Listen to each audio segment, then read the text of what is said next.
Hello students, नमस्कार। Online classes में आप सभी का स्वागत है। और आज हमारा वो टॉपिक है नर जनन तंत्र यानी मेल रिप्रोडक्टिव सिस्टम। तो इसके बारे में हमने कल भी स्टडी की थी और डायग्राम के द्वारा समझाने का प्रयास किया था। तो इसमें जो मुख्य संरचनाएं थी वो भी आपको बता दी। तो पहला इसमें टॉपिक लेते हैं वृषण। इसको अंग्रेजी में टेस्टिस कहते हैं। तो देखिए, मानव में दो वृषण पाए जाते हैं। सामान्यतः पहले बता देता, जो दोनों पैर रहते हैं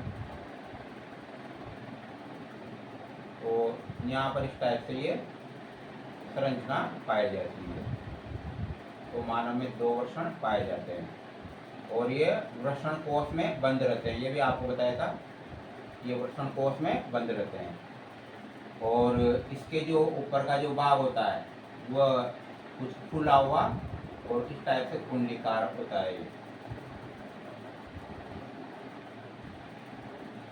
यानी कि वलनित रहता है। यानी इसमें जो होता है ना वृषण, देखिए इस पर इस प्रकार से कुंडलित रूप से फैला रहता है ऊपर वाले भाग में। तो अंदर ये कुंडलित रहता है। यहाँ से ये शुक्रवाहिनियां निकलती है। तो पहले बताया था ये वृषण कोश है। ये वृषण कोश, इसमें ये वृषण, एक बार रिपीट कर देते हैं। और ये अधिवृषण, अधिवृषण एपिडिडीमस। तो मानव में कितने दो वृषण पाए जाते हैं। मानव में वही दो वृषण पाए जाते हैं। प्रत्येक जो वृषण रहता है, प्रत्येक वृषण, तो ये वृषण जो रहता है 4 सेमी तो मोटा। वृषण 4 सेमी मोटा, 2.5 सेमी लंबा व 10 से 15 ग्राम भार का होता है। तो मानव का जो वृषण है वह 4 सेमी मोटा, 2.5 सेमी लंबा व 10 से 15 ग्राम भार वाला होता है। और जो वृषण होता है ये एक तरह से नर जनांग के रूप में कार्य करता है। मुख्य संरचना है वृषण। वृषण में क्या होता है, शुक्राणु का उत्पादन होता है। शुक्राणु जो बनते हैं वृषण में बनते हैं। देखिए जैसे ये वृषण, अब इस वृषण में 3 स्तर पाए जाते हैं। याद रखिए 3 स्तर। सबसे बाहर का होता है, इसमें इस प्रकार से कोशिकाएं पाई जाती है। यानी सबसे जो बाहर का स्तर है इसको कहते हैं जनन एपिथीलियम। जनन एपिथीलियम, जनन एपिथीलियम। इसमें शुक्राणु जन कोशिकाएं होती है। मतलब मुख्यतः जो होती है ना भाई, ये स्तर का नाम तो क्या है, जनन एपिथीलियम। इसमें मुख्यतः कौन सी कोशिकाएं रहती है, यानी ये जनन एपिथीलियम के अंदर अगर ये विभाजित होगी तो ये और कोशिकाओं का निर्माण करेगी। ज़्यादा डीपली नहीं करते हैं, आपको याद रह जाए इस टाइप से। तो ये जो दूसरी कोशिकाएं बनाएंगी शुक्राणु जन कोशिकाएं, शुक्राणु जन कोशिकाएं या शुक्राणु जनन कोशिकाएं। और ये शुक्राणुजन जो कोशिकाएं, जैसे यहाँ पर शुक्राणुजन कोशिकाएं क्या करती है, विभाजन करती है। और विभाजन करके क्या बनाती है, हालांकि बीच में काफी अवस्थाएं बनती है शुक्राणु की। तो मेन हम तो इसी का स्टडी करते हैं कि जनन एपिथीलियम यानी शुक्राणुजन कोशिकाएं विभाजित होकर के और काय का निर्माण करती है, शुक्राणु का निर्माण करती है। तो नाम इसका जनन एपिथीलियम जो स्तर है वो क्या करता है, शुक्राणु का निर्माण करता है। इसे याद रखना आपको। शुक्राणु का निर्माण कौन करता है, जनन एपिथीलियम स्तर।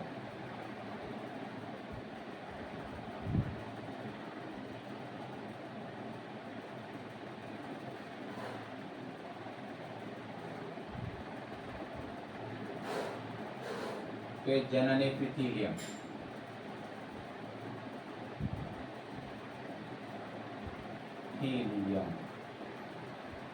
पहला स्तर हो गया। दूसरा स्तर होता है ये सरटोली स्तर, सरटोली स्तर।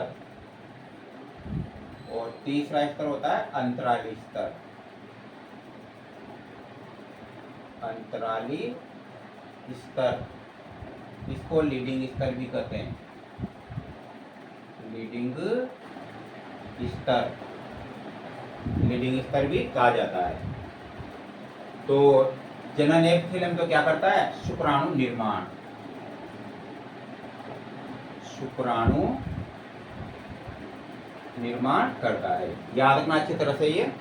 और सरटोली स्तर शुक्राणु का पोषण करता है, शुक्राणुओं का पोषण।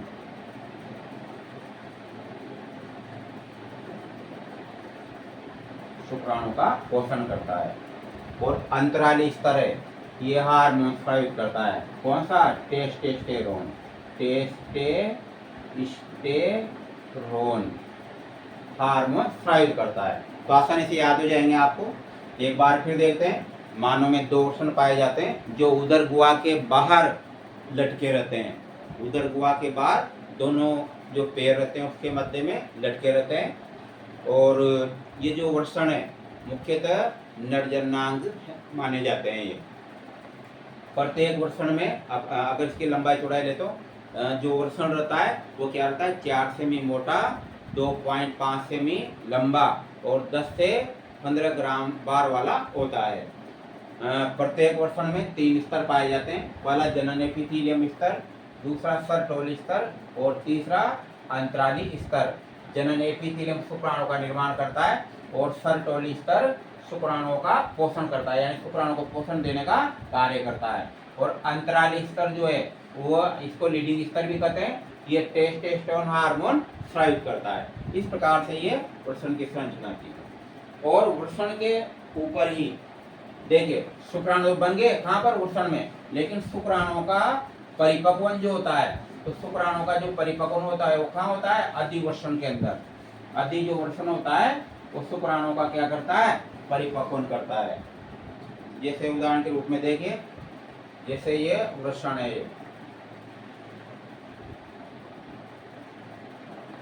इसके अंदर ये स्तर,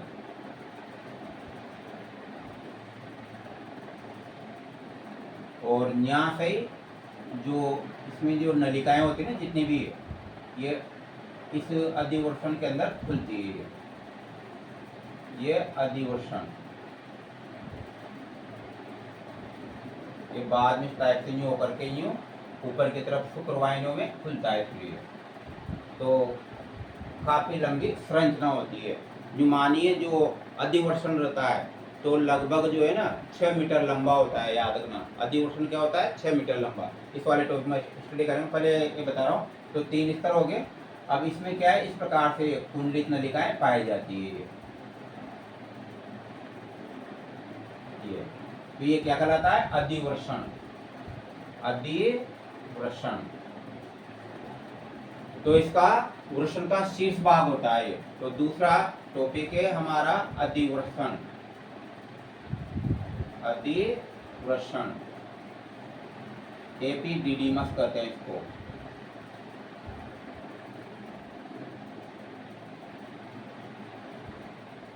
एपिडिडीमस। तो ये अधिवृषण होता है। अभी आज मैंने आपको बता दिया अधिवृषण, अधि का मतलब ऊपर की तरफ। तो ये अधिवृषण कहाँ रहता है, ऊपर की तरफ रहता है। और कुंडलित नलिका के रूप में इसमें जितने भी इसमें रहती है ना, यानी वृषण के अंदर जितनी भी 15 से 20 सवलित नलिकाएं सब किसमें खुलती है, ये अधिवृषण में खुलती है। तो अधिवृषण एक लंबी शीर्ष भाग तो मोटी संरचना, लेकिन धीरे धीरे नीचे की ओर पतला होता जाता है। और इसकी जो लंबाई होती है लगभग कितनी रहती है, 6 मीटर लंबी। तो ये अधिवृषण 6 मीटर लंबी संरचना है। कौन, अधिवृषण। इसमें शुक्राणुओं का परिपक्वन होता है, ठीक है। पोषण तो वो करता है लीडिंग स्तर, लेकिन यहाँ पर आकर किसका परिपक्वन होता है। तो इसमें शुक्राणुओं का परिपक्वन यानी पोषण परिपक्वन कर सकते हैं। इसमें शुक्राणुओं का पोषण एवं परिपक्वन होता है। इसमें अधिवर्षण में, यानी बनते थे इसमें वर्षण के अंदर, लेकिन इनका मेन जो है ना परिपक्वन की क्रिया वो कहाँ होती है, अधिवर्षण में। अगर अधिवर्षण में नहीं आ पाएंगे तो शुक्राणु में फिर क्या होगा, परिपक्वन नहीं होगा, यानी पोषण नहीं होगा तो परिपक्वन नहीं होगा। पहले काहे की चलती है, इसमें पोषण होता है, पोषण के बाद फिर क्या होता है, इसमें परिपक्वन होता है। क्योंकि आपको याद है सभी शुक्राणु जो होते हैं मानव में, सभी शुक्राणु जो है वो निषेचन योग्य नहीं होते हैं। क्योंकि आपको देखा होगा महिलाओं में तो 1 महीने में एक ही अंडाणु निकलता है, यानी एक ही अंडाणु बनता है। लेकिन जब उसको निषेचन के लिए उपलब्ध होते हैं तो जो सामान्य जो जनन द्रव्य होता है वीर्य, तो वीर्य में काफी शुक्राणु पाए जाते हैं। तो ये जो अंडाणु होता है उसके चारों तरफ ऐसे शुक्राणु चिपक जाते हैं। अब जिसमें से योग्य जो शुक्राणु होता है ये थोड़ी का एक अंडा तो एक ही होता है, लेकिन और इसको जो शुक्राणु जो निश्चित करता है वो भी एक ही होता है। लेकिन इसको चारों तरफ से ऐसे बहुत सारे शुक्राणु घेर लेते हैं। तो इनमें से जो योग्य शुक्राणु होता है वही अंडे को क्या कर पाता है, निषेचित। निषेचन का मतलब देखिए, अंडाणु का केंद्रक एन का मतलब है अगुणित गुणसूत्रों की संख्या। सामान्य देखिए मानव में 2n गुणसूत्र पाए जाते हैं। कितने, 2n द्विगुणित गुणसूत्र पाए जाते हैं। तो द्विगुणित गुणसूत्रों को 2n से प्रदर्शित करते हैं और अगुणित गुणसूत्रों को n से प्रदर्शित करते हैं। तो कहने का अर्थ है कि जो अंडाणु है वो भी अगुणित, और शुक्राणु जो होता है ना, शुक्राणु उसके अंदर केंद्रक, उसके अंदर भी जो है ना अगुणित गुणसूत्र पाए जाते हैं। तो ये जब शुक्राणु प्रवेश करेगा अंडाणु में तो इसका केंद्रक, ये दोनों केंद्रक मिल जाएंगे। किसका, अंडाणु शुक्राणु का केंद्रक, और मिलते हैं ये दोनों गुणसूत्र मिल जाते हैं 2n। इसलिए कहते हैं ना कोई भी संतान जो होती है उसमें आधे गुणसूत्र पिता के और आधे माता के होते हैं, अर्थात n+n। ये तो आगे इसको, और इस क्रिया को क्या कहते हैं, निषेचन। नर युग्मक शुक्राणु और मादा युग्मक अंडाणु के केंद्रकों के संयोजन को क्या कहते हैं, निषेचन कहते हैं, जिसको कहते हैं फर्टिलाइजेशन। याद रखिए क्या कहते हैं, फर्टिलाइजेशन। एक बार फिर देखिए, नर युग्मक शुक्राणु और मादा युग्मक अंडाणु के केंद्रकों के संयोजन को क्या कहते हैं, शुक्राणु कहते हैं। और जो शुक्राणु होते हैं तो ये सामान्यतः एक ही शुक्राणु एक अंडाणु में प्रवेश करता है। तो याद रहेगा निषेचन किसे कहते हैं, नर युग्मक शुक्राणु और मादा युग्मक अंडाणु के केंद्रकों के संयोजन को क्या कहते हैं, निषेचन यानी फर्टिलाइजेशन कहते हैं। निषेचन के फलस्वरूप देखे, ये शुक्राणु और ये अंडाणु, इन दोनों n दोनों की निषेचन से बनेगा 2n जायगोट, इसको युग्मनज कहते हैं, जायगोट। फिर जायगोट से क्या बनता है, मोरूला बनता है, मोरूला। फिर मोरूला से मोरूला, मोरूला से फिर बनता है ब्लास्टूला, ब्लास्टूला। इसमें जनन स्तर विकसित होने लगते हैं, और मतलब इसमें जो है ना कोशिकाओं के बड़े समूह और छोटे समूह पाए जाते हैं। जनन स्तर तो गेस्टुलम होंगे, तो इसमें बड़े कोशिकाओं के समूह और छोटे कोशिकाओं के समूह पाए जाते हैं। तो बड़े कोशिकाओं के समूह को तो क्या बोलते हैं, मैक्रोब्लास्टोमियर, और छोटी कोशिकाओं के समूह को माइक्रोब्लास्टोमियर। और बीच में जो एक गुहा होती है इसमें, इसे कोरक गुहा कहते हैं, कोरक गुहा।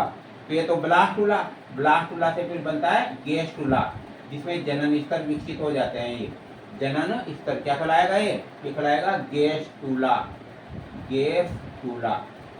ये तो ये वही एक्टोडर्म, मीजोडर्म और इंडोडर्म। तो इस प्रकार से जनन स्तर, इन्हीं जनन स्तरों से फिर जो भ्रूण बनता है ना, बच्चा बनता है, उसके जो सामान्य अंग है उनका निर्माण होता है। इन्हीं जनन, नाम देखो जनन स्तर, इस प्रकार से ये।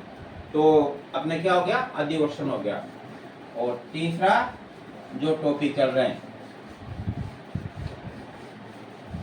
वह इसमें शुक्रवाहिनियां।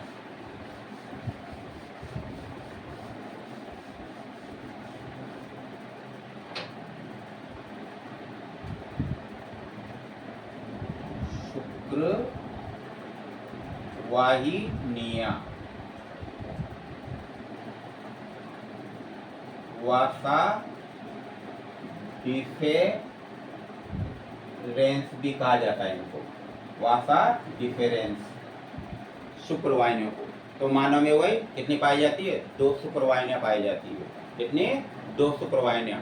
और एक जो शुक्रवाहिनी है उसकी लंबाई कितनी होती है, 45 सेमी। मानव की शुक्रवाहिनी जो होती है उसकी लंबाई 45 सेमी होती है।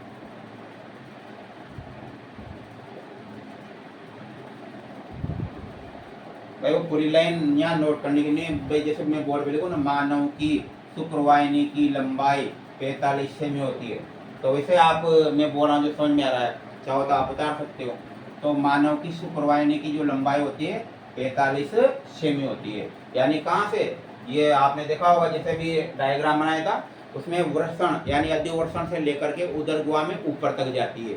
तो इस प्रकार से ये शुक्रवाहिनी है। तो मानव में क्या पाई जाती है, 2 शुक्रवाहिनियां। डायग्राम तो कर बनाना पड़ेगा, फिर इसमें एक क्रिया समझानी है।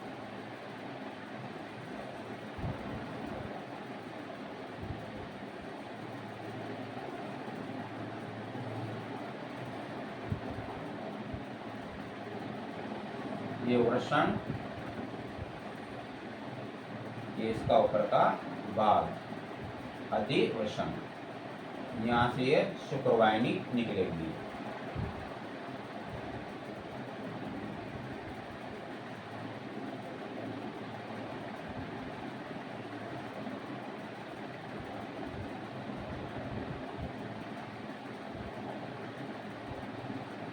ये मूत्राशय वाला भाग होता है, इसमें खुलती नहीं, इसमें से आभास होता है, इसमें से नीचे से होकर के फिर जो मूत्र मार्ग जो होता है उसमें आकर के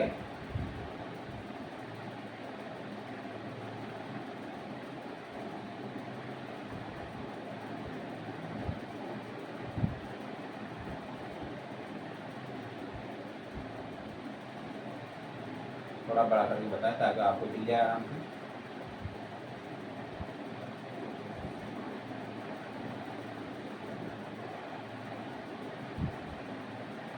ये वाली जब खुल जाएगी तो दोनों जो है मूत्र मार्ग के अंदर खुलती है। ये मूत्र मार्ग है।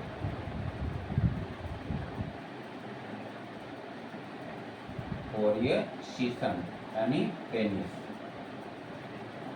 ये मूत्र जनन छिद्र। और यहाँ पर मैंने आपको बताया था, यहाँ पर जो है शुक्राशय, ये शुक्राशय। आभास तो ऐसा जैसे शुक्राणु का निर्माण होता हो या शुक्राणु का संग्रह, ऐसा नहीं होता, इसलिए एक तरह से द्रव जनन मतलब जिसको बोलते हैं वीर्य, उसका उसके बनने की क्रिया यहाँ से शुरू होती है। और फिर ये प्रोस्टेट ग्रंथियाँ,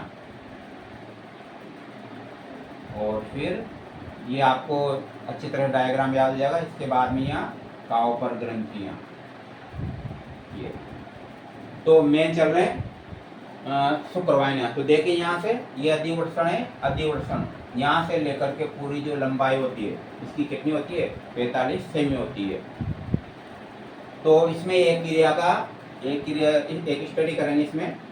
तो यहाँ देखिए पहले ये शुक्राणु बनते हैं इसमें।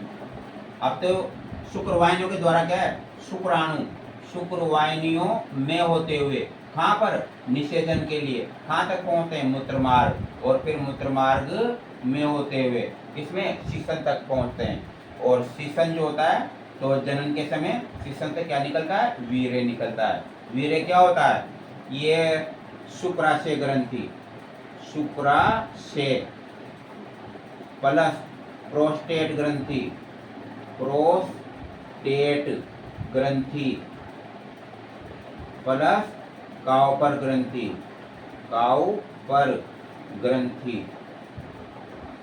तो ये सबसे मेन है प्रोस्टेट ग्रंथि।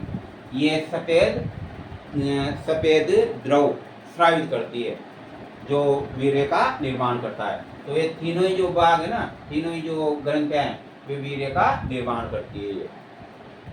तो इसमें देखिए ये जो शुक्रवाहिनियां हैं, तो शुक्रवाहिनियों के द्वारा क्या होते हैं, शुक्राणु पहले गति करते हैं। देखिए शुक्रवाहिनियों में ये शुक्राणु बड़ी करके है, तो ये शुक्रवाहिनी, तो इसमें शुक्राणु गति करते हैं किसकी सहायता से, पूंछ की सहायता से।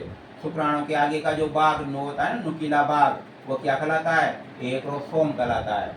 ये इसमें केंद्र के गुणसूत्र, ये पूंछ, शुक्राणु की पूंछ में क्या पाए जाते हैं, माइटोकॉन्ड्रिया पाए जाते हैं। तो माइटोकॉन्ड्रिया की ऊर्जा के कारण ये शुक्राणु क्या करता है, गति करता है। मतलब शुक्राणु स्वतः ही यहाँ से वर्षण से अधिवर्षण में आएंगे, अधिवर्षण से फिर परिपक्व हो जाएगा, सक्रिय हो जाएंगे मतलब ये। तो ये शुक्रवाहिनियों में स्वतः ही गति करते हुए कहाँ तक, न्या मूत्र मार्ग तक पहुंचते हैं, मतलब यानी शुक्राणु में स्वतः गति होती है, जबकि अंडाणु में ऐसा नहीं होगा। वैसे भी आप यह याद रखें, शुक्रवाहिनियों में और अंडवाहिनियों में अंदर की तरफ क्या पाई जाती है, पक्षमाभिकीय कोशिकाएं पाई जाती है, पक्षमाभिकीय कोशिकाएं।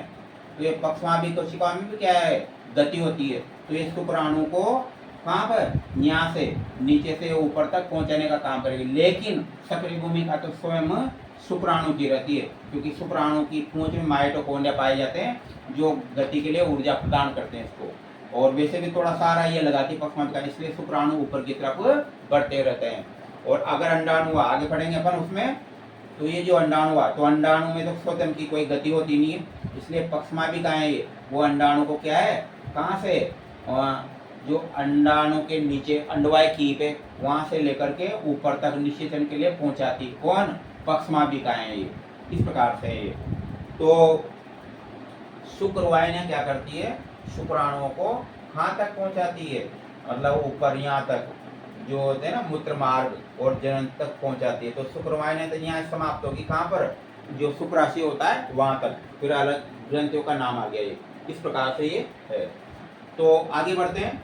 तो शुक्रवाहिनी का मुख्य कार्य क्या है, शुक्राणु को नीचे से यानी वृषण से और कहाँ तक, शुक्राशय तक पहुंचाना होता है। फिर तो द्रव होता है, उसके द्वारा स्वतः ही वो गति करते हुए नीचे की तरफ बढ़ते हैं वो। तो याद रखिए, मानव में 2 शुक्रवाहिनियां पाई जाती है जिनकी लंबाई 45 सेमी होती है। अब एक क्रिया चलेंगे जो शुक्रवाहिनी से संबंधित है। क्वेश्चन,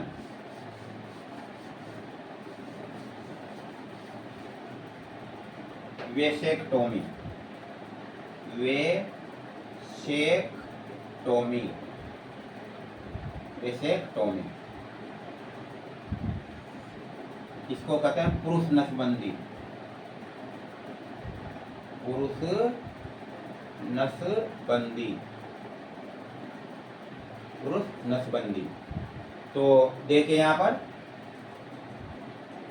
तो पुरुष नसबंदी में क्या किया जाता है, शल्य चिकित्सा द्वारा यानी ऑपरेशन के द्वारा।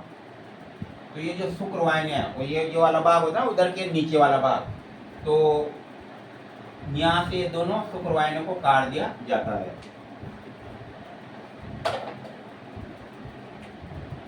ये दिख रहे हैं आपको, ये दोनों शुक्रवाहिनियां, ये काट करके इनमें बंद लगा दिया जाता है, ताकि दोबारा अगर खोलने की आवश्यकता हो तो उनको खोला भी जा सकता है। जैसे न्यू घुमा करके इसे बंद लगा देते हैं, नीचे का मुंह वही नीचे घुमा करके बंद लगा दिया जाता है। तो दोनों तरफ की जो शुक्रवाहिनियां हैं उनके जो सिरे होते हैं ना, वो काट करके और नीचे बंद लगा दिया जाता है। तो याद रखिए, वेसेक्टोमी का अर्थ शल्य क्रिया द्वारा पुरुष की शुक्रवाहिनियों को काटकर बांध दिया जाता है, जिसके कारण शुक्राणु निषेचन के लिए उपलब्ध नहीं हो पाते हैं। इस क्रिया को क्या कहते हैं, वेसेक्टोमी कहते हैं या फिर पुरुष नसबंदी कहते हैं। एक बार फिर देखिए, शल्य क्रिया द्वारा नर की शुक्रवाहिनियों को काटकर उनमें बंद लगा दिया जाता है या बांध दिया जाता है, जिसके कारण शुक्राणु मतलब इसके निषेचन के लिए उपलब्ध नहीं हो पाते हैं। इस क्रिया को क्या कहते हैं? वेसेक्टोमी कहते हैं, अर्थात पुरुष नसबंदी कहते हैं। उसी प्रकार से माता मेरे ख्याल उसका टॉपिक इसका भी इसमें बताता हूँ, ट्यूबेक्टोमी।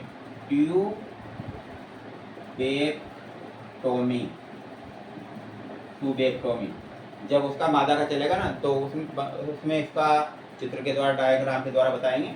इसमें भी वैसा होता है, शल्य क्रिया द्वारा मादा की अंडवाहिनियों को काटकर बांध दिया जाता है, जिसके कारण अंडाणु निषेचन के लिए उपलब्ध नहीं हो पाते हैं। इस क्रिया को क्या कहते हैं? ट्यूबेक्टोमी।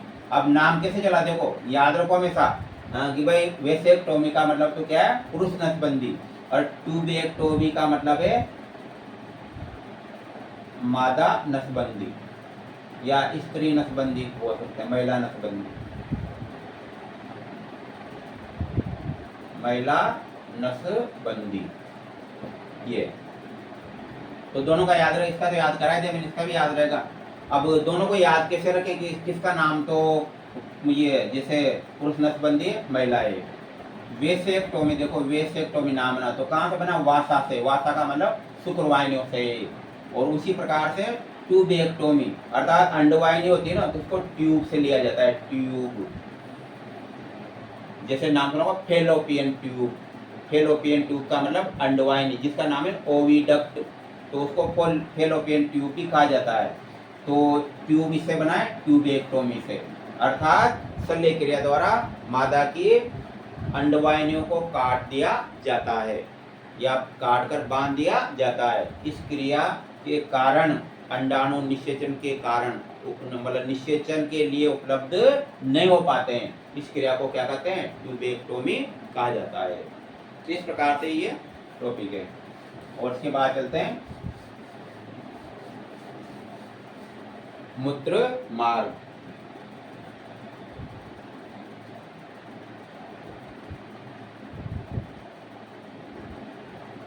मूत्र मार्ग, इसको जो मूत्र मार्ग होता है क्या कहा जाता है? यूरेथ्रा कहा जाता है, यूरेथ्रा। तो पुरुष में जो मूत्र मार्ग होता है उसकी जो लंबाई होती है लगभग कितनी? 20 सेमी होती है, अर्थात जो मूत्र मार्ग है 20 सेमी लंबी संरचना है ये।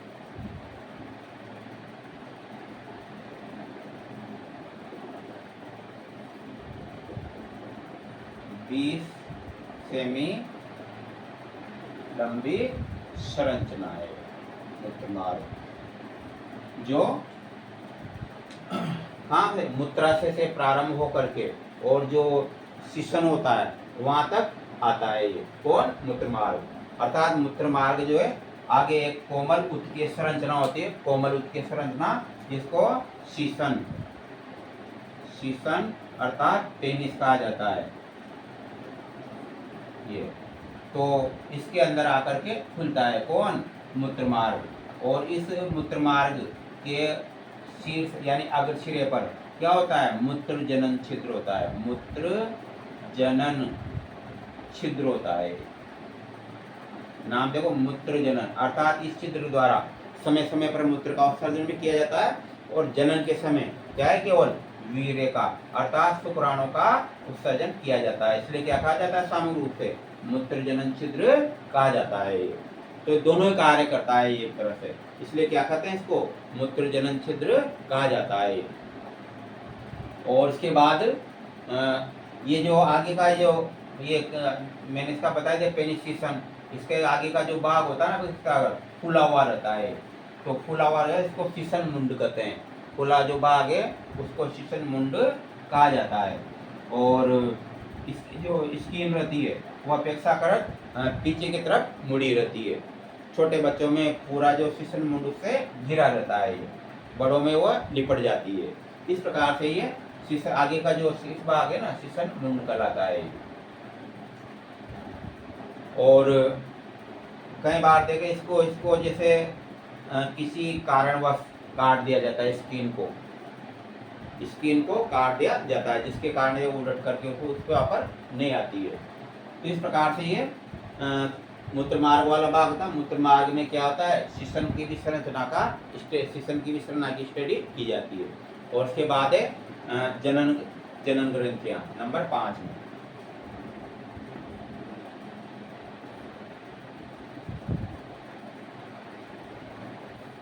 तो मानव में 3 जनन ग्रंथियां पाई जाती है। नंबर 1 में शुक्राशय, नंबर 2 में प्रोस्टेट ग्रंथि, नंबर 3 में काउपर ग्रंथि। तो याद रखिए जो शुक्राशय ग्रंथि है,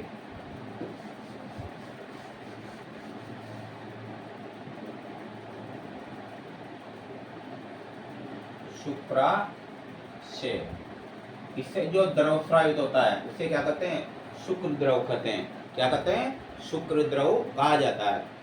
याद रहेगा, शुक्र जो द्रव है जो होता है वो एक तरह से जनन द्रव्य के रूप में काम करता था, वीर्य का निर्माण करता है। तो याद रखिए वीर्य का लगभग 60% भाग बनाता है कौन, शुक्र द्रव्य। यानी इससे जो स्रावित होता है ना वो, तो वीर्य का 60% भाग बनाता है। और एक जोड़ी रूप में देखें, मैंने आपको भी डायग्राम के द्वारा इसको बताया था। तो एक जोड़ी रहती है यानी दोनों तरफ होती है। अंडाकार अंडाकार तो शेप रहता है, लेकिन जैसे ना इनके जो सिरे होते हैं तो वह कुछ मतलब मुड़े हुए शेप रहते हैं। इस प्रकार से ये शुक्राशय ग्रंथि होती है और काय में भूमिका निभाती है, वीर्य के निर्माण में भूमिका निभाती है मुख्य रूप से। और इसके बाद दूसरा जो शुक्राशय के बाद प्रोस्टेट ग्रंथि, प्रोस्टेट ग्रंथि, प्रोस्टेट ग्रंथि ये भी क्या करती है, ये एक क्षारीय द्रव स्राव करती है, सफेद क्षारीय द्रव स्राव करती है। याद रखना क्या करती है, सफेद क्षारीय द्रव स्राव करती है। और ये जो वीर्य का है कितना 25 से 30% भाग बनाती है। वीर्य का 25 से 30% भाग बनाती है। वीर्य क्या होता है, जिसमें शुक्राणु पाए जाते हैं।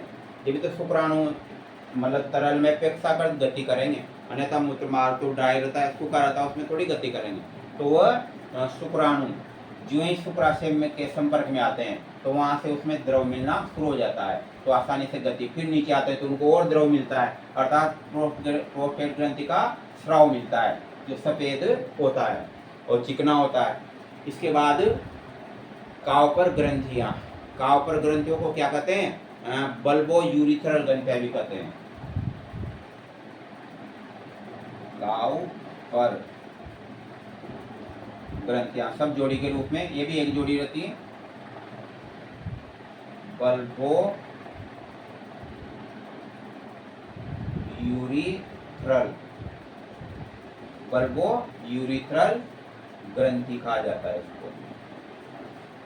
तो इससे भी क्या निकलता है, इससे गाढ़ा, अब पहले तो लिक्विड था थोड़ा, अब इससे गाढ़ा चिपचिपा क्षारीय द्रव स्रावित होता है। चिपचिपा, अजय एक और देखना आप, जितने भी ये द्रव स्रावित हो रहे हैं ना वीर्य, सबकी प्रकृति क्या है, क्षारीय, क्षारीय।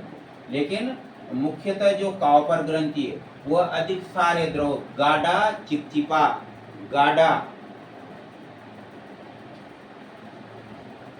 चिपचिपा क्षारीय द्रव, क्षारीय द्रव स्रावित करती है। ये इससे क्या बेनिफिट होता है, इससे मूत्र मार्ग की अम्लता नष्ट हो जाती है। अगर मान लो शुक्राणु मूत्र के संपर्क में है, क्योंकि मूत्र में क्या होता है, एसिड होता है, यूरिक एसिड होता है, तो उस यूरिक एसिड के संपर्क में आने के कारण शुक्राणु की क्रिया प्रणाली में कमी आ सकती है, कार्य क्षमता में कमी आ सकती है। इसलिए पहले क्या है, गाढ़ा द्रव निकलता है, मतलब उसके शुक्राणु निकलने से पहले द्रव स्रावित होता है। इसके कारण चाहे वो बूंद बूंद के रूप में हो, मतलब जब मैथुन की क्रिया होती है या जनन क्रिया में भाग लेता है ना, उस समय पहले गाढ़ा द्रव स्रावित होता है, फिर क्या करता है, गाढ़ा द्रव पूरे मूत्र मार्ग की अम्लता को क्या कर देता है, नष्ट कर देता है, अर्थात उदासीन कर देता है। क्योंकि क्षारीय और वो अम्ल, तो आपको खुद ही पता है, जैसे अम्लीय प्लस क्षारीय, जब ये दोनों प्रकार के पदार्थ मिलते हैं तो माध्यम कौन सा हो जाता है? उदासीन। उदासीन बनाते हैं ताकि शुक्राणु की क्रिया प्रणाली पर कोई प्रभाव नहीं पड़ता है। इस प्रकार ये था नर जनन तंत्र, और कल स्टडी करेंगे हम मादा जनन तंत्र की।